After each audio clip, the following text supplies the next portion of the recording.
Hello and welcome to Movie Film Studios, the only podcast that takes you inside the mind of two film studio executives as we unravel and then re-ravel the best that Hollywood has to offer. I'm Isaac. And I'm AJ, and this week things get super spooky as we asked a nun to hack into the local sanatorium to release a sociopathic murderer in our inexplicably themed horror week. But before we get into something new, it's time for something old as we check in on our last feature in Box Office Report. Now, last week we developed the sequel, the long-awaited third sequel to the Under Siege film series, Under Siege Depth Charge. How did we go? Good. The film came out and went, lots of money rolling in. Great. Not really the thing that interested me a lot this week. Really?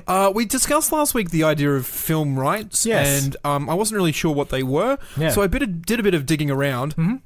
Turns out there are just sheets of paper with almost like a bearer bond. Yep. If you own the piece of paper, you own the right. Yep. I thought that was kind of interesting. So we acquired the rights to the Under Siege franchise pretty dirt cheap. No one was doing anything. Yep. They had a few other ones just sort of lying around. Yep. Lots of 80s films, your Hard Targets, a whole bunch of us. I thought, I might as well buy them cheap. Some studios got wind of the fact that I was buying up rights, and they started putting in counter bids to buy the rights back. And I'm like, you know what? They're offering for more than what I paid for it. I'll sell it back to them at a little bit of a profit. Yep. I've inadvertently created a stock exchange for film rights. Nice.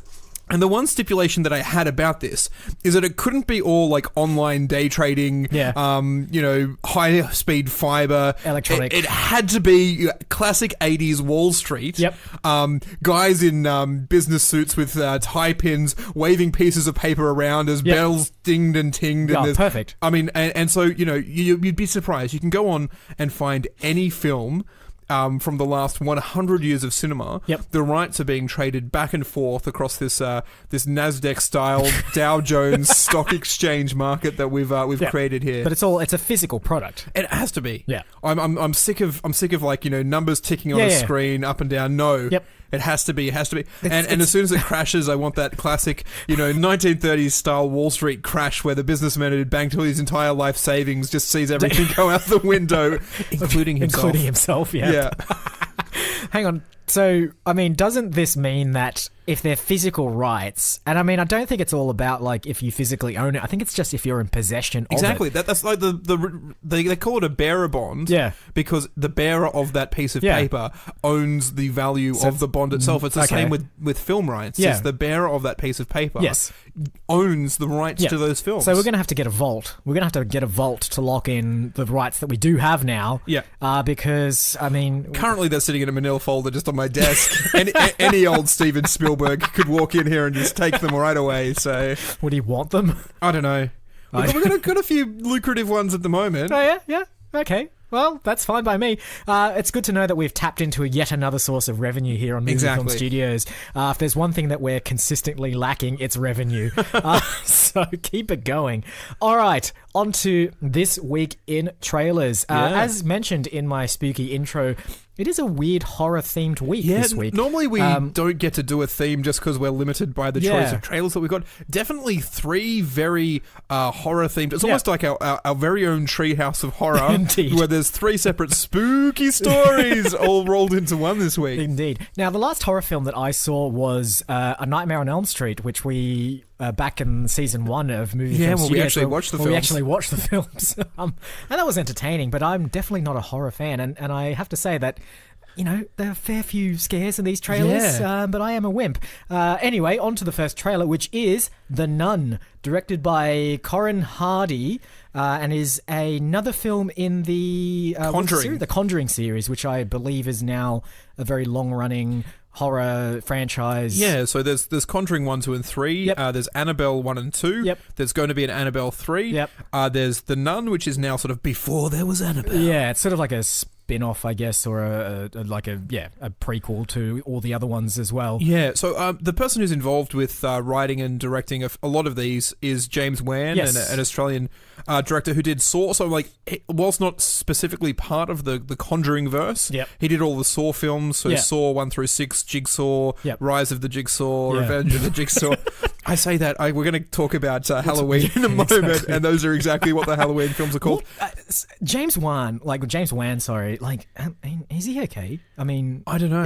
He's done, his career is basically nothing but horror, psychological thrillers. Insidious is the other series that he's involved in. Insidious 1, 2, and 3. They're very, very much one of those ones that could only come from a disturbed mind. And the fact that there are so many of them. But you say disturbed mind. The only two other films in his like repertoire are the 7th Fast and Furious film. I think that's really case in point. No other mind could come up with something as warped and torturous as the Furious 7 or whatever they managed to call that film. And Aquaman. It is kind of a bit strange that they've put this DC franchise in the hands of someone who's... I mean, Furious 7 is his only action high-budget film that he's done. Yep. I don't know. I mean, unless Aquaman's going to go down the psychological horror road. And who knows, that may reinvigorate the DC universe. God knows anything could at this point. Some sort of tie-in with The Meg, the underwater shark film from a couple of weeks ago.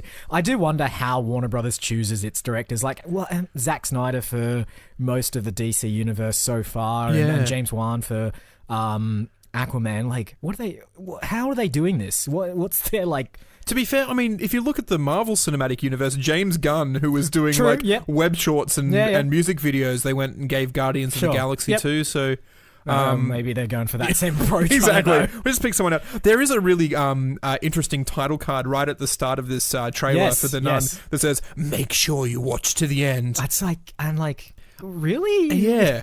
I mean, there was nothing in the trailer that sort of was like meant to haunt you or anything like that. It sort of played out like a normal trailer. There was a jump scare at the end. But I think the really good thing about it, and not to ruin it for all those people out there who are super keen to watch the trailer for The Nun, but they do that sort of like pan across as she hears a noise, and then they cut back to her and there's someone standing behind her, you're like, oh, spooky. And she turns around and says, "Can I help you?" And then a second jump scare person comes in from the side, and I got scared by the jumping scare. We both definitely jumped. But it's a new technique actually for advertising. Just say, please watch to the end. Exactly. Or like, it's not even a please, it's just like, make sure you watch to the end, as if you're like, you might miss out if you don't watch to the end. They must know the attention span of these YouTube trailer watching clickbaity.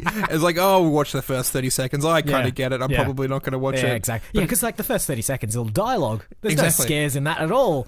So why don't you just put the scares at the start? Anyway, who knows? All right, see that. I don't know, later this year. I'm not going to see it. I'm not going to see any of the films we're going to talk about today because I'm not a horror person, but that doesn't mean I can't make horror films.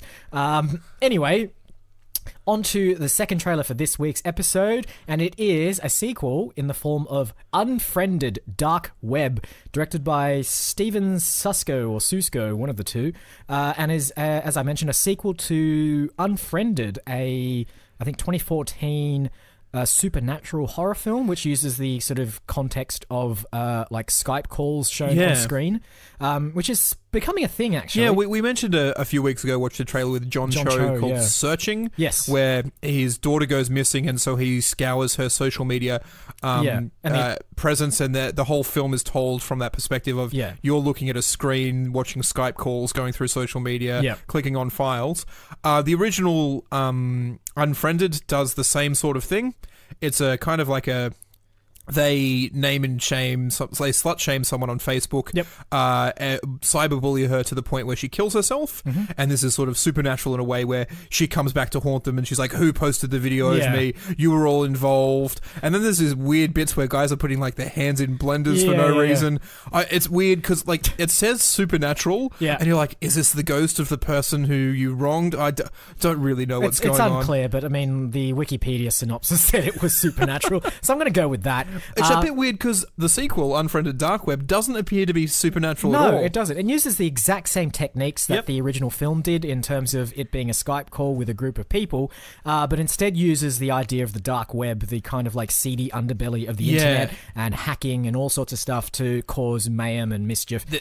Totally wrong words for that, but... There seems to be a group of people who have a society where they traffic humans, they lock them in. Again, if we go back to the James Wan thing, very Saw-like sort of trap contraptions. Yeah, it's the kind of the people that trade like the kind of real torture porn videos and stuff like that around. And then it turns out that they've accidentally hacked into or found this person's laptop. They found their laptop or something, and going through these videos, and then suddenly these people start coming into their Skype conversation saying, "You've got our laptop, don't tell the police," and then the people start tracking down where they are, and they become part of the human trafficking, torture porn. They kind of start messing with them. They there's a scene like one of the characters sort of dies seems to die very early on by being pushed off a roof, and they all see it happen live, and they're coming it is kind of creepy in a way where you're just like, I don't want anyone listening into any of the things that I'm doing on the internet. That's scary enough for me. Coming and murdering me, yes. Just don't look at what I'm doing on the internet, please. Yes, absolutely. There's no hand in the blender moment in this one because it doesn't seem to be going for supernatural, but it is still pretty creepy. There's a kind of bit where one of the characters sees like a live video of her mum in a hospital, and then because everything's connected to the internet, these hackers apparently are able to like terminate her or pull the plug on her. And it's all very sad and scary. I mean, it's an interesting way of telling a story. It imposes severe limitations, and I think they're exploring it. Like, I think there's definitely, if you watch the trailers, a step up between the quality of Unfriended and Unfriended the Dark Web, and even a step up from Searching as well. I feel as though it's severely limited though. Like, what can you continue to do with this? And I mean, I think the original Unfriended had this tagline, a whole new genre in horror storytelling. And you're like, but how far can you stretch that medium before it really snaps back on you? I don't know. I think part of it is just because, your view is constricted to such a small little Skype window. You feel closer to these people, and thus, if you see stuff happening in the background, you kind of feel more there. So I guess it plays more upon your own psychological... I think it's effective, but I don't know how many films can do it. I don't know. If you look at all of the films we've selected this week, and as I mentioned before, we'll get to our next one, which is Halloween. There's probably there's 5 sequels to The Conjuring. There's about 7 Saw films. There's 3 Insidious films, 3 Annabelle films, about 7 Halloween films. Now 2 Unfriended films. Does Unfriended have the same sort of legs that Halloween has? I don't know. I don't even remember the first one coming out, so maybe I'd like to see an entire film which is just Twitter replies. It's just all done in text. Just like each reply just has to be 127 characters or whatever it is. Go back to like the old school gaming days where everything was text based. Who needs fancy graphics when you've got a chilling description of 90 minutes of reading? I couldn't take my eyes off the screen. That's right. Because if I did, then I wouldn't be able to read what happened. I couldn't follow the plot. No noise either. No, like, in these trailers, they sort of put the sound of someone typing and then the little bings and boops of like this. Yeah, the sky. None of that either. Just text on screen, watching a live Twitter feed. That'd be interesting though if you could actually get some audience participation with every screening. People can also tweet in. You can tweet in and I don't know, play.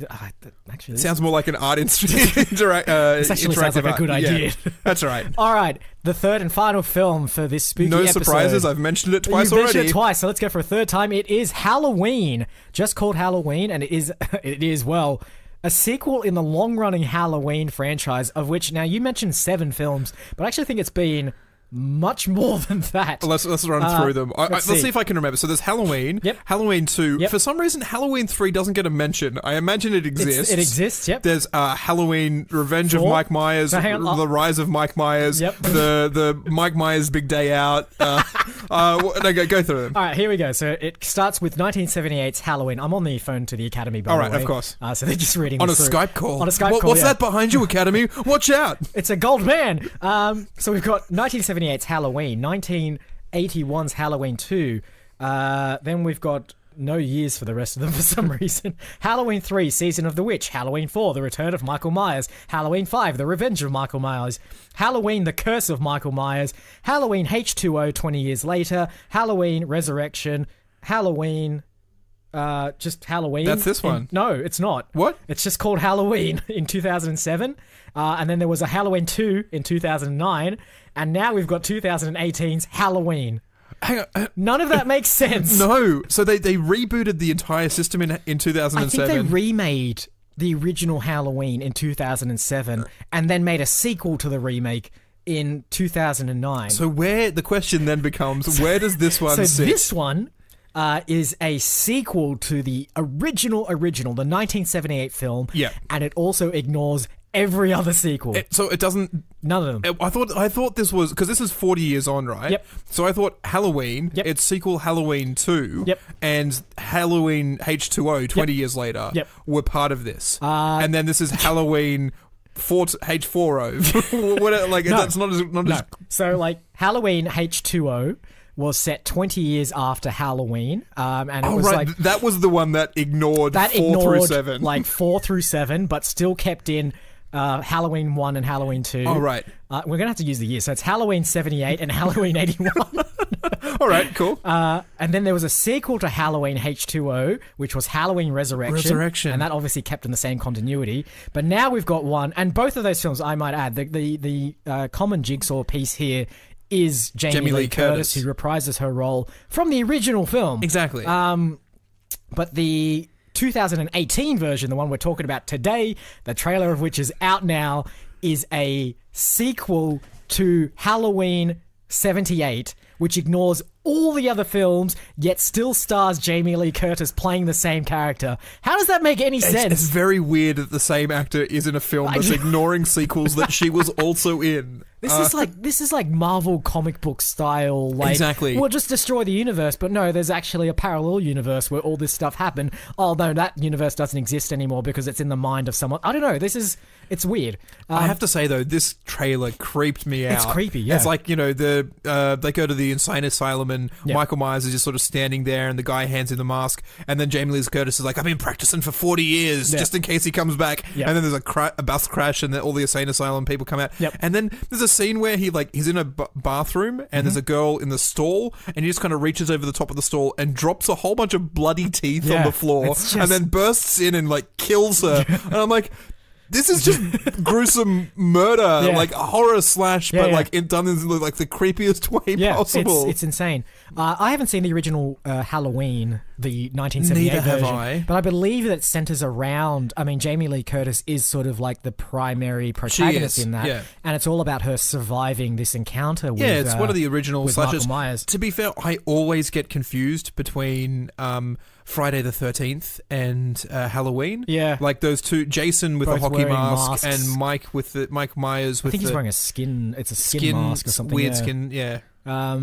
So yeah, it's creepy. And again, Jamie Lee Curtis is playing the kind of primary protagonist in this one as well, and it's all about her trying to kill Michael Myers based on what happened in 1978 and not what happened any other year aside from that. It's an interesting way to do films. Just we'll just ignore everything. Exactly. We'll make the film that we want to make, and just it's la la la la. I'm not listening. Exactly, I'm not listening. That didn't happen. La la. Yep. That's my approach to Kingdom of the Crystal Skull. I can just pretend that it doesn't exist. James Cameron's approach to the Terminator franchise as well. True. I believe they are going to make another sequel to Terminator, but ignoring everything that came after Terminator 2. That's what I think they should do as well. Terminator 3 kind of just said, remember the things we said where we could change the future and we rescued everything in Terminator 2? Well, we're ignoring that. we're saying actually that's not what happened at all. And then Terminator 4 is just kind of like, we couldn't stop the war, even though we did stop it at least twice before. And every time we send it back, it creates who cares? Let's not talk about Terminator 5, but I think, didn't James Cameron just sort of put his revenge on it by releasing the special edition of Terminator 2, which adds in the extra scene at the end where, the kid's all grown up and he's, talking to an older version of Sarah Hamilton. Linda Hamilton, rather. Sarah Connors is her name. And it's just everything was fine. That day passed. Nothing happened. Great. Yeah, yeah. Just to screw over every other that's, sequel. That's not even really taking into account the Sarah Connor Chronicles. The TV the show. TV series I forgot about that too. that changes everything.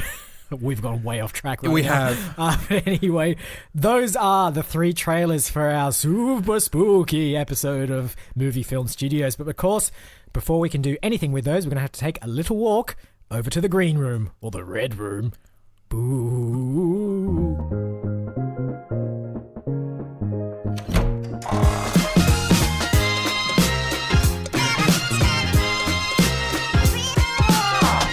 I thought you were joking about the red room. No, it's you've actually changed the light bulbs. I've changed the light bulbs. It is incredibly spooky in here. It's terrible. I feel like I'm inside like the. And they're all the light bulbs are on the ground, so there's like really weird shadow. It's giving me a massive headache. It is a little bit. It's making me incredibly angry. As always, let's analyse the common threads that hold these films together. A summary is a prequel to an established horror film. Yes. A sequel to a horror film that ignores the supernatural elements of the first film, and a sequel to a horror series that ignores Seven. It is very much a horror-themed episode, and I didn't notice this before, they are all sequels. Mm-hmm. They all do either a reimagining or like a selective reimagining, I suppose is probably the way I think selective reimagining sounds about right. And I just counted the amount of films that the new Halloween one ignores, and it's 9. It ignores 9 films. 9 sequels. So there's 11 films in that franchise. Yes. 2 in the dark one, and I think we got to about... I think there's about 20. 9, yeah. In the we got between Saw, Insidious, Conjuring, Annabelle. Yeah, we're heading. This is There's some no beloved children's classic. Serious cash cow.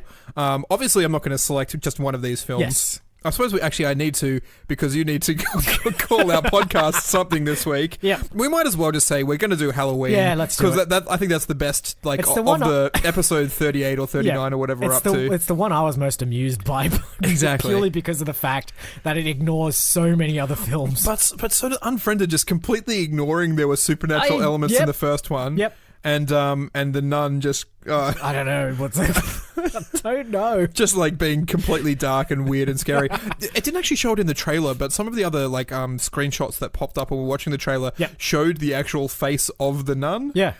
Which again is just, why do you need to be that freaky? It's not fun. Yeah, it kind of it had a kind of weird, almost clownish appearance to it, but very gaunt and twisted and evil and creepy and so on. I'm not sleeping tonight, that's for sure. All right. So what we're doing is we're picking a horror film. Yes. We're doing either a soft reboot or a prequel, sequel, or something. Or a very, very hard reboot. Yes, but the hard reboot. I like that. It's definitely not a soft reboot. No, it's because it's a harsh severing of everything that has come before, except probably the name. It's a reboot straight off the cliff. It's.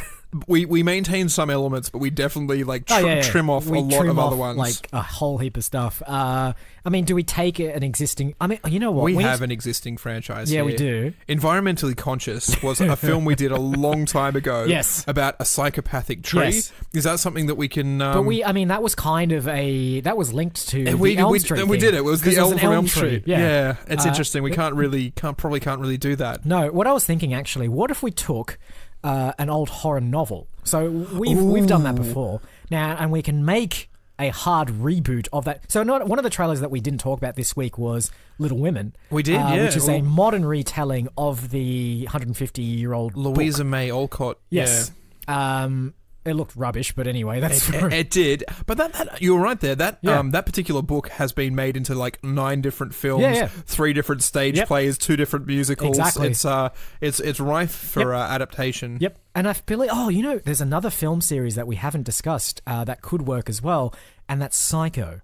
So Psycho has had, I think, about 6 different sequels spread across the years since the original's release, all of which were pretty terrible compared to the first one. we could do something like that. You know what's... I've just looked through my filing cabinet, this manila folder that I've got here. I didn't realise I've actually bought Alfred Hitchcock's back catalogue. Great. I must have been in some sort of group deal, some sort of bargain bin frenzy sale that I've got. I've picked up The Birds, North by Northwest, brilliant. Vertigo, Psycho's in there as well, Strangers on a Train, and definitely other Alfred Hitchcock films that I know off the top of my head. I love the idea that they all forgot to buy the rights to the films. They only bought the rights to his life itself. So like that's why you've been seeing all these like biopics of Alfred Hitchcock. They totally forgot about the films. Yeah, they can't remake the films because I didn't realize it was a bundle deal as well. It's just like there was a paperclip holding them all together. So it does explain why none of them have been remade. Is because I've got the rights. So why not? Is Psycho the right way to go? Psycho really does fit the Halloween model of there being countless amounts of terrible sequels, so we could do that. We could. Or why not just do a sequel to The Birds or something? I quite like the sequel to The Birds. Are we going to do potentially what they do in The Nun and try and link them all into like the one cinematic universe? Yeah, let's do that, and let's also do what The Nun did and go back in time. Right. Like, there's no explanation and I think part of the horror of The Birds is that there's no explanation whatsoever as to why the birds act the way they do. And yeah, some people may say it's part of that cinematic masterpiece for it not to do that, but I say we go down the Star Wars route and just explain everything. Just explain it. Just make a whole bunch of prequel films that explained plot holes from the...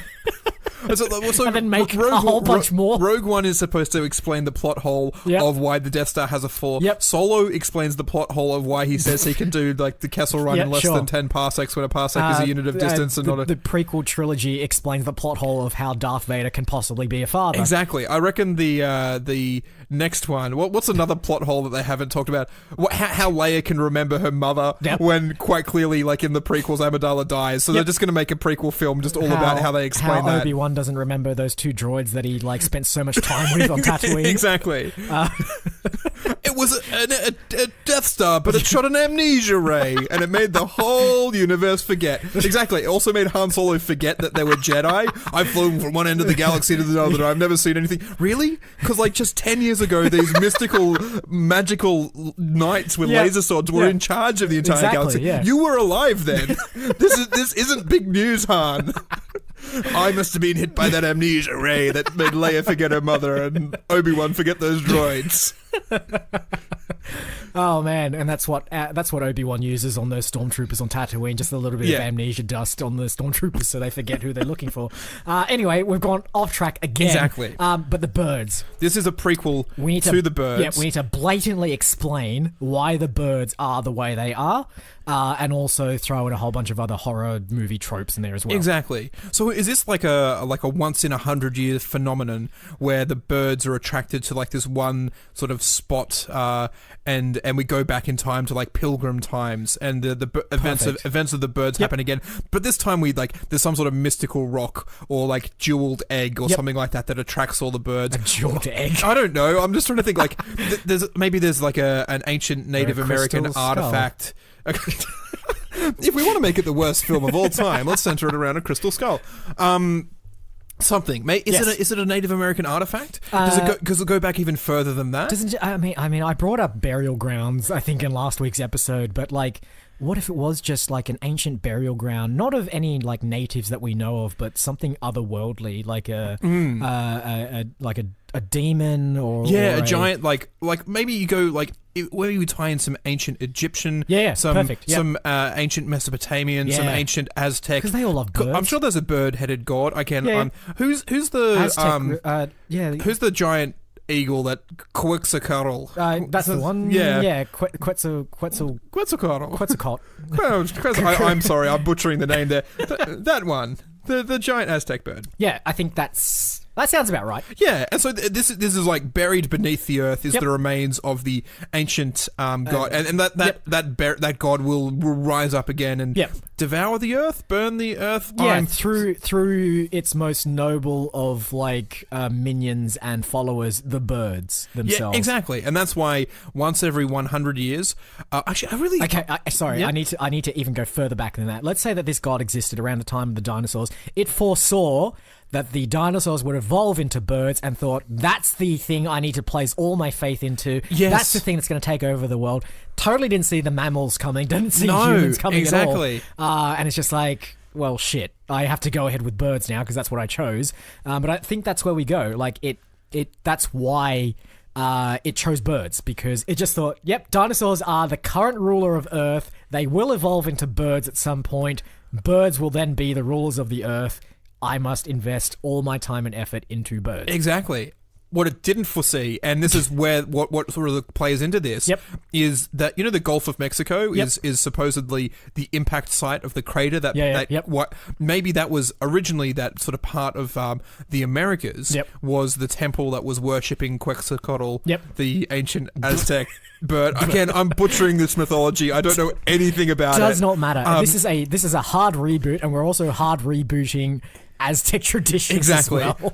And so the asteroid comes and crushes the city, buries it into the Gulf of Mexico, and splinters of that asteroid go off into North America, and those are the sites that the birds congregate towards every year. Perfect. Not every year, every 10 years, every 100 years? It needs to be like every X amount of years. Yeah, so I'm always a little bit skeptical when they do base 10 numbers. Because we've assigned arbitrary value to base 10 numbers. So every 100 years, Halley's Comets are every 72 years. It's it could be every 115 years and 28 days. Exactly. Right. So that's it. It's 115 years. 115 years and 28 days. And 28 days, yeah. So that puts it in January 28th, I guess, doesn't it? Or not, really. What? No, sorry. Again, that makes no sense. Doing the arbitrary start point of the first of the, which was, obviously the Mayans used, the Aztecs used the Mayan calendar. That's true, yeah. Do we need to tie in the whole 2012 is the end of the universe kind of thing that the Mayans kind of predicted as well? While we're being culturally insensitive to everything in the Mesoamerican cultures, let's just say the Mayans and the Aztecs and the Incas were all the same, because, we don't know any different. I certainly don't. Okay, I love where this is going. All right, so this is just backstory at the moment. This is fluff. This has nothing to do with the film itself. That's right. No, only it's set 115 years and 28 days before the events of the birds. The events of the birds. All right. So when does that put that? When did the birds come out? The 60s? I think the birds came out in the 60s. Let me just consult the Academy, and the Academy knows a lot about Hitchcock films, obviously. So when does it put? Then was that put this film 1845? So the birds was 1963. Yeah. So minus 115. 1848. Is that cowboy times? It might be cowboy times. When was the American Civil War? Oh gosh, man! The Academy's really wringing their hair out right now. The American Civil War. They're really, really slow. 1861 to 1865. So this is the build up. This is the prequel to the American Civil War. Maybe. Yeah. So this is the build up. This is the political tensions, the machinations between the North and the South are building tension. Yep. And behind the scenes, there's this congregation, an ancient race of birds. Yeah. Is this? This is somewhere in the American Old West, I suppose, is around this time as well. You've got settlers sort of I suppose they've settled a lot of it, but there's settled a bit, yeah. Yeah. So, we did a cowboy film quite recently. We did. But this seems to be, we haven't chosen this. We haven't chosen an arbitrary number of 115 and 28 days. This is exactly, and just because we're setting it as a prequel. Yeah. What was 115 years and 28 days before 1848? 1848. So 1848, yes, Academy. Now take away 115 from 1848, you get 1733. 1733. What was happening in America in 1733? You're really pushing the limits of the Academy, member, right now. In 1492, Columbus sailed the ocean blue. In 1743, which was a common year starting on Thursday of the Gregorian calendar, and it was a common year starting on Monday on the Julian calendar.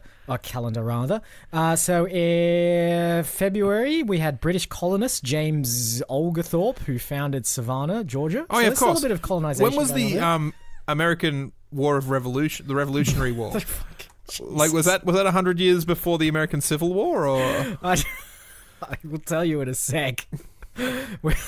Oh, I would say you got 1775 to 1783. Exactly. So this is the build-up towards the American Revolution. So, like, for some reason, and no one knows why. Yep. There's a build-up of tension in the political atmosphere. Yep. Which culminates in birds congregating in certain places, and then after the birds disperse, there's just a fear and animosity in the air, which causes these wars. Yep. And no one knows why. I was about to say, you have to forgive us for not knowing about American history. We're raised and educated in Australian schools. Yeah. I really don't know that much about Australian history either, to be perfectly frank. We know enough, but like, enough.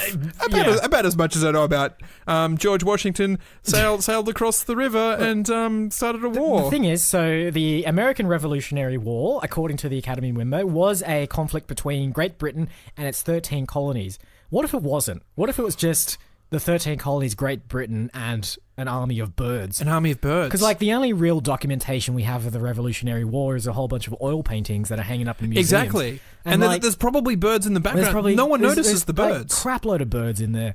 Yeah. In that famous picture of George Washington crossing the Delaware, you think that they're people in the back of the boat because your brain just like, I assume that they're people. If you look closely, they're all birds. They're all birds. They're all birds. Are we doing the Da Vinci Code? Probably. Yeah, I think so. I mean, as much as we wanted to do a horror film, I think this is a conspiracy film. So in addition, so someone finds a journal from 1848. Yep. Which is describing the events of what's happening there, and then that person has discovered a journal from 1733. This is turning into Cloud Atlas. It is not only Cloud Atlas; it is the prestige of journals within journals within journals, and then they discover that this film made in 1963 wasn't a film at all. It was a documentary. It was a documentary, and Alfred Hitchcock cut it in a way to try and hide the truth. Yeah, because he knew that he couldn't just destroy the film. Okay, yeah. He's like, no, I'm going to have to cut this documentary so it looks like a film. Yep, and that way, and distribute it to the world so that no one knows. All right, so this is like the Illuminati. Our main story actually happens 115 years and 28 days after the events of 1963, which hang on, we're pushing it into the future now. Oh, yeah, we are. We've dived all over the place. What was it, 1963? Plus 115. 2078. Exactly. Wow. 2078 is when this part of this film takes place. Yes. And you know what's good about this, right? So this conspiracy theory happens, but it also means the birds are back. Yeah. Because, like, that's the next scheduled, return of the birds. And you know what's really weird? People thought birds were extinct because there was that great plague, the great bird flu 2, in 2053, that they thought wiped birds off the face of the earth. Absolutely. And then this thing comes around and, like, they've got this congregation of birds. Like, where are all these birds coming from? We thought they're all extinct. Yep. And they're genetically enhanced and No, they're not initially genetically enhanced, but like scientists start capturing these birds thinking they're like, we need to like figure out what's wrong with them or like why they're here. We need to clone them to restart the bird population. And in doing so, genetically modifies them and it enhances them. So now we're dealing with like horror birds, like horror murderous ravenous birds who are also genetically enhanced, who are following an ancient Aztec god. The meteorite that crashed into the ancient Aztec That's god. right, yes. So if are we doing it part horror film, part historical film, part documentary, part thriller, part just journal, part thriller, but there's also that adventure element where they maybe have to find all of the different stones and reassemble them. Like what's that one with Nicolas Cage? National Treasures. Book of Secrets. Bird Attack. So what a genre mashup this is. You know what would be great though? Yep. Is if it was a sequel to National Treasure. Yes, let's do that. And ignore the second one. Exactly, you ignore the second one. So it's a sequel to the first one, but not the second one. Yeah. And so we introduce a character who's not Helen Mirren, but just claims to be his mum. And it's like, but in the second one, Helen Mirren was your mum. Yeah. I think, maybe. I don't know. Or John Voight was. Or John Voight was his mum. Oh, yeah. I can't. Okay. All I remember is that there was a lot of gold inside Mount Rushmore. That's right, yeah. It doesn't matter. So, like, the second one's... and this should also be a sequel to The Birds. So, obviously, it's National Treasure, The Birds. Exactly. So does that mean that we don't have to go into the future? Like, if we can set it in present day and they're following the clues that were laid down. But we could do it in the future as well. And just say that, like... He needs to follow future clues. That's right, yeah. And it's like, how do I solve this crime? The only way is to follow clues that haven't even been laid yet. Exactly. And the best thing about it is we still cast Nicolas Cage playing the exact same role. Because we're ignoring the events of the sequel, part of our new canon for National Treasure is that he was cryogenically frozen until this point, because he discovered that there was something happening 115 years and 28 days in succession. He solved the mystery, but he's like, I can't actually fix the mystery until the next occurrence of it. Exactly. Freezes himself. You know who else freezes himself? Who? The original bad guy from National Treasure, Sean Bean. Sean Bean doesn't die? He doesn't die in the end of that film. He just gets arrested, possibly. But they've... Again, this is, I think, the plot of Demolition Man, where they freeze Wesley Snipes and Sylvester Stallone in the present, and then they have to duke it out in the future. And so, Sean Bean escapes from cryogenic freezing on the year that the birds are supposed to recongregate, and they have to unfreeze Nicolas Cage to also fight Sean Bean and his army and of solve birds. the mystery of the ancient Aztec god. Maybe asteroid conspiracy? Maybe Sean Bean gets defrosted earlier than Nicolas Cage does, and so has the time to collect the birds, genetically enhance That's them. not bad. Imagine that, where Sean Bean's playing this really old man, and he's aged 20 years more than... I really like that imagery. It's great. Like we used to be equals, used to be the same age, and now I'm 30 years older than you. We've also tied a bit of Futurama into this, but why not? Now, there's really only one thing, so we've actually got all the ingredients we need that we usually spend ages on. I think I know what the one thing is. All right. And it's which nationally significant document is the treasure map on the back of. It wasn't, but that's also a significant thing now. No, there's something else I want in there that will tie it more to the birds, but let's do the document thing. Oh, it could just be, I mentioned... hang on, we need to go back to the Revolutionary War. It just needs to be a document from there. Something. Yeah, the document that proves that there were birds in the Revolutionary War. Exactly. It's if you do an X-ray scan of the original painting of George Washington crossing the Delaware, you can see that there are bird faces in the boat. Yeah, exactly. And then in the margins of the frame, just scroll there. There were birds the whole time. But in really messy handwriting, so it's difficult to read. So you can't, that's how they've made it hidden. People the whole just time. thought it was because you know how I think in National Treasure he does weird things with mirrors and stuff to make a hidden message appear out of nowhere. So it's hidden in front of your eyes the entire time. Exactly. I like that kind of stuff. Yeah. So I don't know, Nicolas Cage turns the painting upside down and then a secret message is able to be read. Exactly. No one has done that. No one's thought about it. No one's thought about doing that. And you can only turn around the actual picture. If you turn around a photo of it, or it just doesn't work. It doesn't work. It's to do with the texture of the paint. We don't want to get into the details. It doesn't really matter that necessary. Much. Great. So that's it. So that's the painting of George Washington crossing the Delaware, which proves that there were birds in the Revolutionary War, which proves that these birds are a ancient cult, basically, from Aztec times, who have traveled or who reappear every 115 years and 28 days to wreak havoc upon the world. The birds... to create social animosity and tension, which then results in humanity fighting against itself. Exactly, because... rather than recognizing that the birds are the true enemy the whole time. Exactly. And the bird flu from 2050 was Sean Bean was trying to wipe the birds out. Yeah. That's how he got out of cryogenic, and he's like, I'm going to release this and kill all the birds. I'm actually the good guy now. Yeah. People think I'm the bad guy, but this. I'm really trying to save the world from the birds who are trying to kill humanity. Yeah, Nicolas Cage comes out and is just like, that guy's a bad dude. No one believes him. Exactly. But it's that guy's a bad dude, and everyone's like, yeah, he is.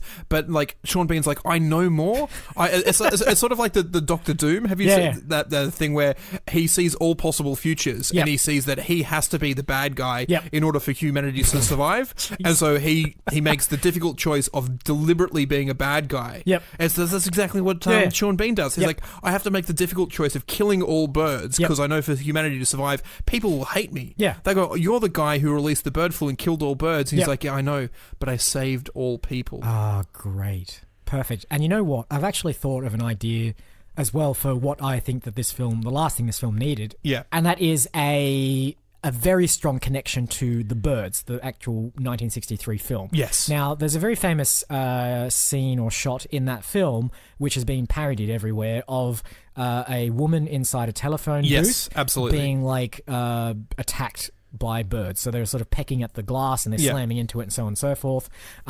Clearly, the National Treasure version of that that's how Nicolas Cage gets unfrozen. Unfrozen, the birds collide into his cryogenic chamber, which I assume is made of glass. And it looks very much like a telephone booth. It does, absolutely. So, and we do a shot-for-shot remake of that sequence, the same way that Gus Van Sant did a shot-for-shot remake of Psycho in 2000 whatever. And we do, just for that scene, the exact same shot, exact same cutaways to like close-up puppets of birds. Inexplicably also in black and white. Just for that one sequence of the film. Sequence. All right, there we have it. That's National Treasure, The Birds, a sequel to National Treasure 1, but not National Treasure 2. I really think we just call it National Treasure. Like Halloween did like a sequel to Halloween and just called it Halloween, and the only distinguishing feature between it is what year it was made in. True, yeah. We just called this National Treasure. So we're not even mentioning in the title that it's a sequel to The Birds either? No. Great. No. If people want to find out what year it was made and how it's different, they can look at the Wikipedia page like we had to and find out all the additional information, but we're just going to call it National Treasure. Right. Great. That solves so many of our problems that we usually have in these films. So, National Treasure, starring Nicolas Cage, Sean Bean, a crapload of birds, and I don't know, other actors, I guess. I'm sure there'll be other people in it. We didn't really bother coming up with other characters, but doesn't need it. It doesn't. All it needs is like a whole bunch of people running away screaming, because that's all you need. You need like one central.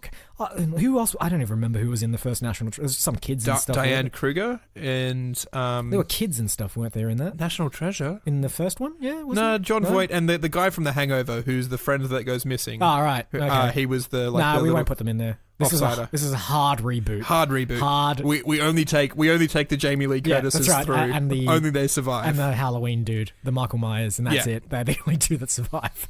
All right. I think that's a wrap. I think so. Housekeeping, as per usual, we are online at moviefilmstudios.net, where you can find all of our previous episodes, our bios, and of course, Mafuzawudada, which stands for Movie Film Studios Digital Distribution. You missed the platform. workshop. Movie Film Studios Workshop. Movie Film Studios Workshop Digital Distribution Platform. My mistake. Yeah. Where you can find. You didn't make the mistake of not pronouncing the F. No, you did that correctly. I did that correctly. You yes. did.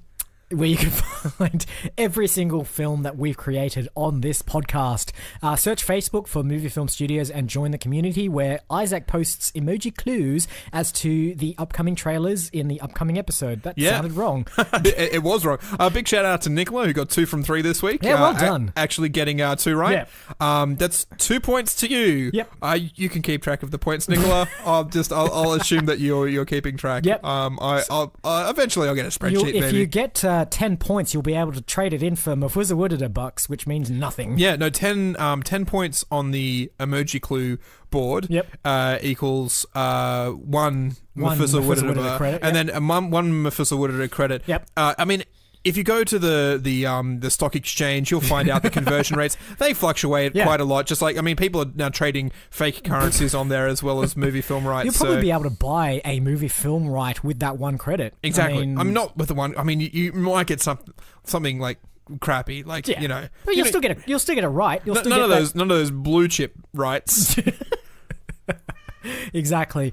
Shout out to Nicola as well for her third guess for How to Train Your Dragon, which was Deadlift Dragon. And another shout out to our frenemy Dave, our 4-star rating Dave, who guessed Pumping Iron Crouching Dragon. I really liked that. Which I quite enjoyed. That was a good one. We are on Twitter for no good reason, and we're also on iTunes, Podbean, and any other place that you get podcasts. Not yet Spotify. We're still waiting for the results. Really, of that not yet. Approved yet. It's gone through the. I don't know where it's at right now, but I'm assuming that a whole team of individuals are furiously poring over every single minute of recording that we have for this podcast and making sure that it fits the Spotify guidelines for appropriate content and material. But yeah, hope to be on there very, very soon. And I believe that's it. All that remains is to thank you all once again for listening this week. I've been Isaac. And I've been AJ. Roll credits. March wind